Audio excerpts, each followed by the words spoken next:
Organizers say several days of Pride events at the Kennedy Center have been canceled or relocated as the institution pivots under President Trump's leadership. The events were part of the World Pride Festival, which is held every 2 years in Washington to celebrate LGBTQ rights. Kennedy Center events were billed as the Tapestry of Pride and were scheduled to run through the last 4 days of the festival.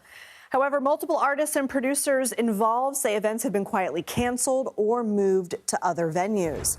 Following the cancellations, Washington's Capital Pride Alliance disassociated itself from the Kennedy Center. Its deputy director told the Associated Press, quote, "We are finding another path to celebration, but the fact that we have to maneuver in this way is disappointing."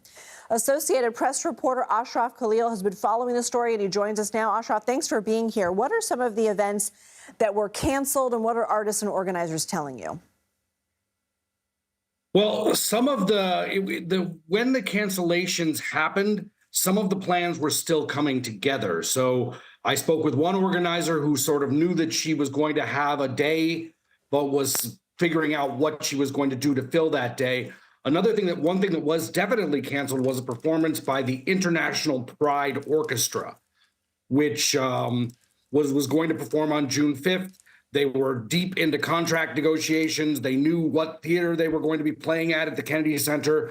And all of that stopped starting February 7th, which is when President Trump put out on Truth Social a statement about the Kennedy Center and about how he planned to make large changes at the Kennedy Center, specifically mentioning drag shows as something that would no longer be allowed. So the International Pride Orchestra, they definitely had all communication stop, and then several days later, February 12th, informed that the contract would not be offered, that the Kennedy Center would not be working with them. So that's a definite cancellation from the part of the Kennedy Center. The Capital Pride Alliance, in the wake of some of these cancellations, then sort of pulled out completely. But this started with cancellations from the Kennedy Center end.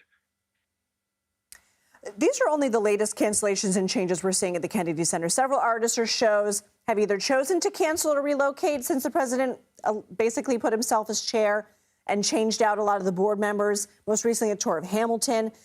Is this hurting the institution? It's definitely affecting the reputation of the institution within the artistic community. And I think this particular issue may prove to be quite damaging, because the previous cancellations that have happened have either been artists pulling out, or there was a case that got a lot of media attention where the gay men's chorus was supposed to perform at the Kennedy Center, and that fell apart. But I've spoken to Kennedy Center staffers off the record who have no love for the current administration, who swear that the gay men's chorus thing was innocent, that it really was just a scheduling thing. This, to my knowledge and my research, is the first time the Kennedy Center has proactively canceled something for what appears to all to be ideological reasons. So the ideological reasons obviously being celebrating Pride and LGBTQ. Have you heard from members of the community and how they're feeling about these changes? I've spoken to several members of the community that are just heartbroken about it.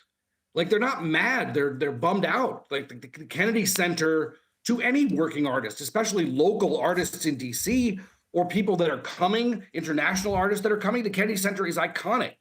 It's a career changer. It's an association with the Kennedy Center is something that artists strive for. So what I'm hearing from the artistic community is a bit of anger and a lot more just mourning, sense of loss. I spoke with the director of the International Pride Orchestra, and he had a turn of the phrase that really stuck with me. He says, like, going forward for his organization and for any queer artists, and maybe any artists at all, it depends on where you fall on this. It's a topic of debate. But he said that the Kennedy Center, for as far as he's concerned, going forward would have to be considered a hostile performance space. Wow. Ashraf Khalil, thank you for your reporting and for joining us. Thank you.